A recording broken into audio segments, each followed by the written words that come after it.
औज़ुबिल्लाहि बिस्मिल्लाहिर्रहमानिर्रहीम। अस्सलाम वालेकुम नाज़रीन। मैं हूं आपका मेज़बान इरशाद अंसारी।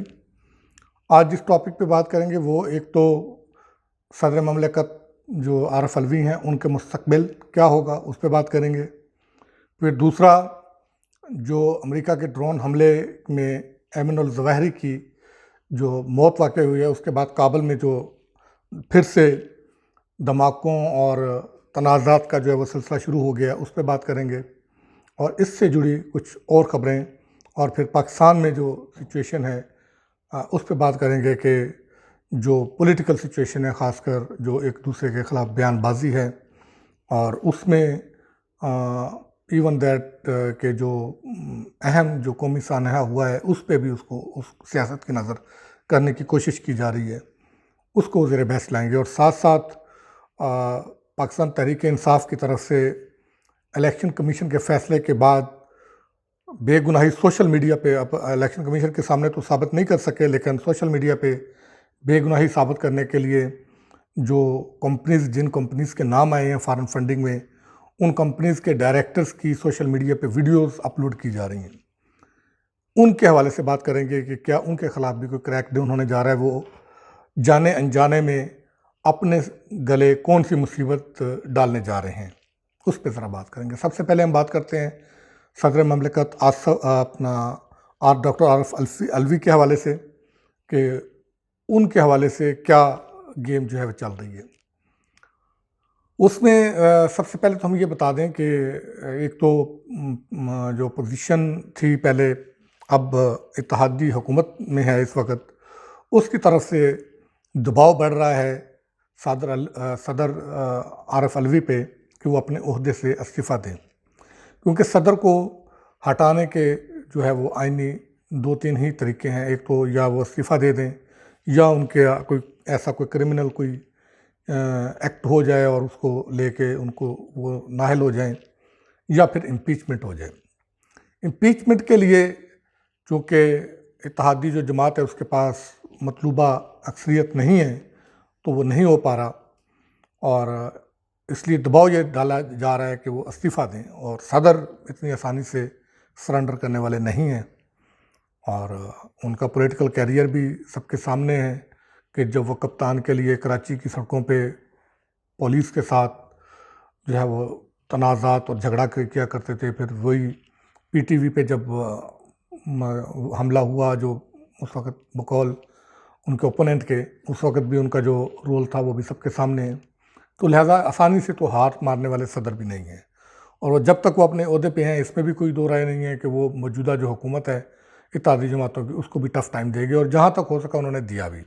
वो नैब तरमीम के हवाले से वो जो कानून साजी जो पास की है वो हो या दूसरे मामला हों। तो अब रह जाती है बात इम्पीचमेंट की। कहा यह जा रहा है कि जो स्पीकर ने 11 इस्तीफ़े मंजूर किए हैं वो उसी हिकमत अमली का एक नतीजा है कि इत्तेहादी जमात ने यह हिकमत अमली अपनाई है सदर को ओहदे से हटाने के लिए, ताकि वो अक्सरियत हासिल कर सकें कि पहले मरहले में 11 ये इस्तीफ़े जो है मंजूर करके यहाँ पे ज़िमनी इलेक्शन करवा के अक्सरियत हासिल की जाए।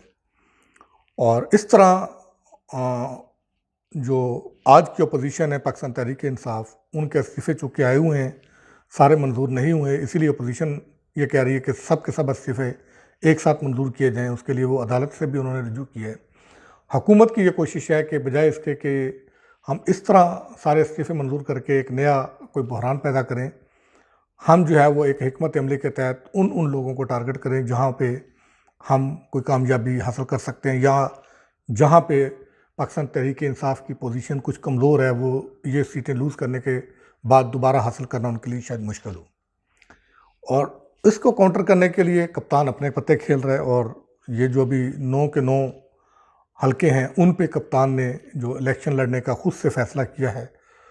तो अपोजिशन अगरचे ये कह रही है कि पीटीआई को ये यकीन नहीं है, उनको कोई अहल कैंडिडेट नहीं मिल रहे कि जिन पे उनको यकीन हो कि वो वहाँ इन ज़िमनी इंतखाबात में इलेक्शन जीत सकेंगे। ये बयानिया अपनी जगह पे ये चलता रहेगा, लेकिन जो सियासी पंडित हैं उनका ये ख्याल है कि ये एक कप्तान ने सियासी चाल चली है कि अपोजिशन को सदर ममलकत आरिफ अलवी को फारग करने की जो एक प्लानिंग है उसको नाकाम बनाने के लिए।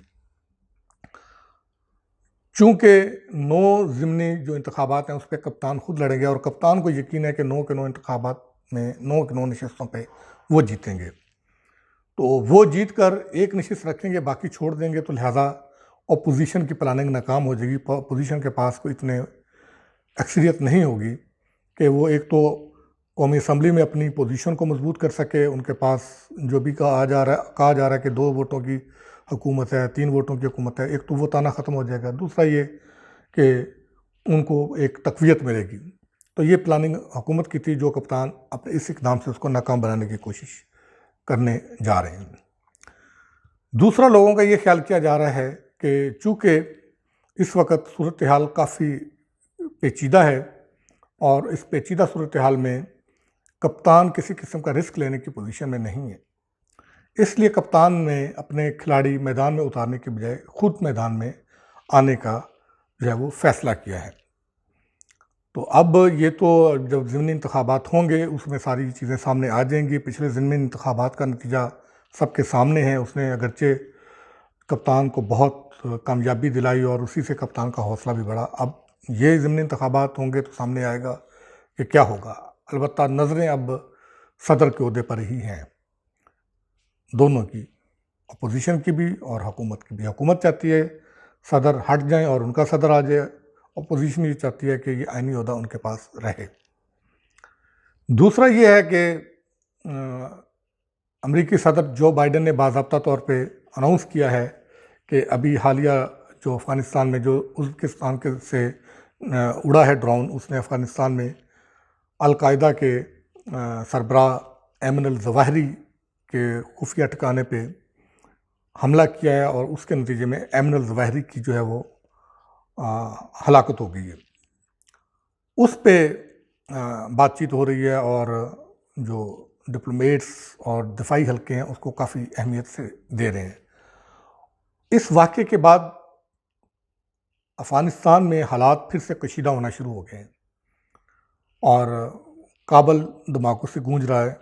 ये दूसरा मुसलसल जो है वो धमाका हुआ है और फिर उसके साथ साथ जो अफ़गानिस्तान के सरहदी इलाके हैं जो पाकिस्तान में हैं, वहाँ भी थोड़ी सी शोरश शुरू हो गई है दोबारा से। अभी पाकिस्तान तहरीक इंसाफ के अहम रहनुमा पे हमला हुआ है, उसमें कुछ लोग जान भाग भी हुए हैं और वो ख़ुद तहरीक इंसाफ के जो MP हैं वो इस वक्त उनकी पोजीशन काफ़ी सीरियस है। जो आखिरी इतलात थी उसमें उनको होश नहीं आया था। तो ये क्या रुख हालात किस रुख जाएंगे ये देखेंगे। दूसरा, एक छोटी सी चीज़ हम ये बताना चाह रहे हैं अपने नाज़रीन को कि जब इलेक्शन कमीशन की तरफ से पाकिस्तान तहरीक इंसाफ के ख़िलाफ़ फ़ैसला आया तो उसके बाद से सोशल मीडिया पे पूरी पाकिस्तान तहरीक इंसाफ के लोग एक्टिव हुए हुए हैं और पाकिस्तान तहरीक इंसाफ इलेक्शन कमीशन के इस फ़ैसले को नाइंसाफ़ी पर मबनी फ़ैसला साबित करने के लिए ज़ोर लगा रही है सोशल मीडिया पे। अगरचे इलेक्शन कमीशन के पास ये केस 8 साल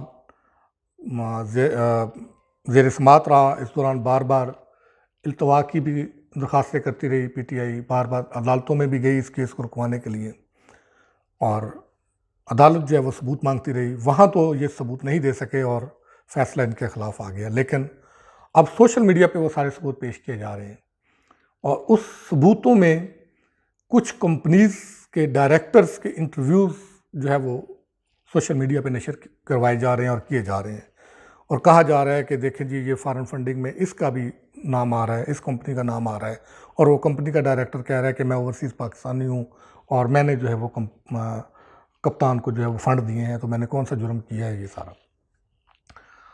अब ये जानबूझकर या अनजाने में ये जो डायरेक्टर्स हैं ये अपने गले एक बहुत बड़ी मुसीबत डालने जा रहे हैं। ये शायद पाकिस्तानी कवानीन से आगाह नहीं है या इनको किसी ने बताया नहीं है या लाइल्मी से इनसे ये काम करवा दिया गया है। अब उन्होंने अपने ख़िलाफ़ अपनी सज़ा का बंदोबस्त खुद कर लिया है।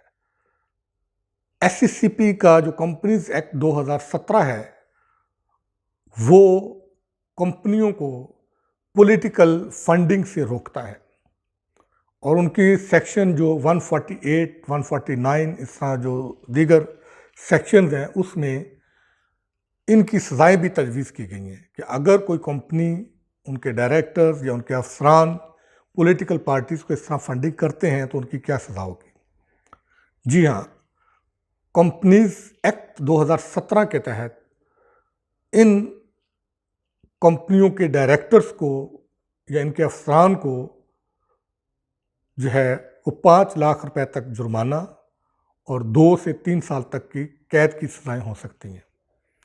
अब ये देखना है कि तहकीकात का अमल जारी है, नोटिस हो रहे हैं, क्या ये नोटिस का अमल पॉलिटिकल लोगों तक रहता है या ये जो फंडिंग के आके इकरार कर रहे हैं उन कंपनियों के डायरेक्टर्स तक भी जाता है। अगर उनके खिलाफ ये एक्शन शुरू होता है तो कम से कम जिन लोगों ने, जिन डायरेक्टर्स ने, जिन अफसरान ने आके सोशल मीडिया पे अपनी कन्फेशनल इतराफ़ी बयान दिए हैं, वो तो तैयार रहें पकड़ में आने के लिए।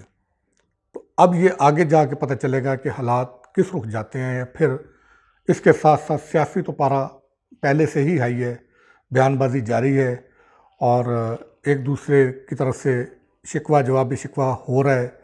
अभी फवाद चौधरी ने जो है वो ललकारा है अपने ओपोनेंट को और ताना भी दिया है कि वो जेलम से ताल्लुक़ रखते हैं, शुहदा की कुर्बानियों का जज्बा और उनकी कदर जेहलम के लोगों से ज़्यादा कोई नहीं जानता।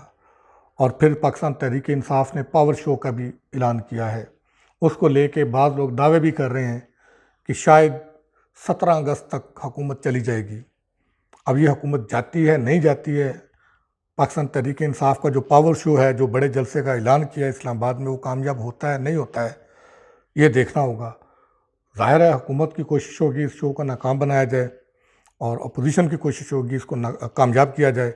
इसीलिए फवाद चौधरी राना सनाउल्लाह को वार्निंग्स भी दे रहे हैं, धमका भी रहे हैं और उनको उनकी औकात भी याद करा रहे हैं। अब ये वक्त बताएगा कि क्या राना सनाउल्लाह को जो वो औकात याद करवा रहे हैं कि राना सनाउल्लाह को अपनी औकात में रहना पड़ेगा या राना सनाउल्लाह इनको अपनी औकात में रखेंगे।